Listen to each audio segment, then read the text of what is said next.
Well, here we go again. Another piece of speculation, another reason for hate. But I can promise you that this is not nearly as far-fetched as the Wonderful 101 possible leak video I made a while back. Well, maybe. With the recent release of Nintendo Direct of April, there was a bunch of information that was released. One of the biggest was the introduction of Charizard as a standalone character, and Greninja as a brand new one. But once again, there was something a little odd about this trailer, because up in the clouds, an anonymous shape took form of a particularly requested character. Pac-Man. Now, even GameXplain thinks this one is a bit of a stretch, but this wouldn't be the first time Sakurai has hinted at a character in such a way either. Plus, after seeing it, it's pretty difficult to unsee it. Namco also happens to be one of the companies involved in the production of the latest iteration of Smash Bros., and several items and assists have already appeared from that company, so the tables have definitely turned in his favour. That and Pac-Man is definitely up there as one of the most iconic video game characters of all time. So how would a character like Pac-Man play out in a game like Smash Bros? Believe it or not, Pac-Man has already made an appearance in Street Fighter X Tekken, so you'd think a moveset would be pretty easy to work out. I am almost certain that Pac-Man would appear on his own 2 feet, and not be controlling this abomination. So let's go back to the drawing board so we can figure out what we can expect from Pac-Man's arsenal. Please remember, this is my own opinion. I'm sure yours is much better, so feel free to let me know in the comments below. Pac-Man is tricky because, well, he's literally a circle with hands and feet.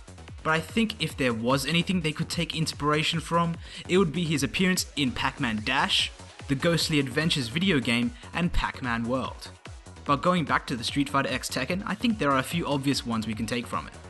Minus the machine, his projectile could be a pellet, which would work like Mega Man or Falco's projectile, and his recovery could be his headbutt, which could work similarly to the way it did in Pac-Man Dash, or something where he transforms into OG Pac-Man and eats his way upwards.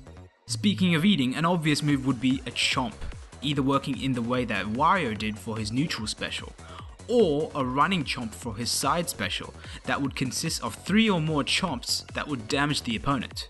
In Pac-Man Dash, we also see a tornado move. That could be another possible special or down smash, but a very high possibility of a down special or down aerial would be the butt bounce from Pac-Man World, which I think could perform in the way similar to Bowser's, except less damaging, where you would hit the ground and any opponents nearby. The difference being, you would be able to attack immediately afterwards in the air. And it could work as a meteor smash as well, if timed correctly, but it would be very risky.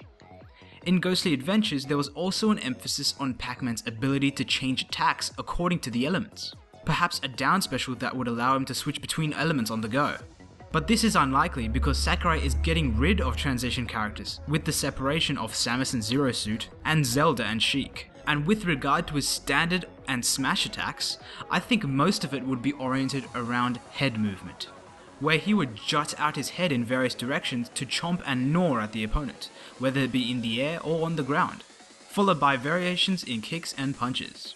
But I definitely see this guy using his mouth for more than one attack, no pun intended. And his final smash, I envision something where the entire arena becomes a Pac-Man board, the other characters turn into blue helpless ghosts, and the now original Pac-Man chases them down to get the final kill.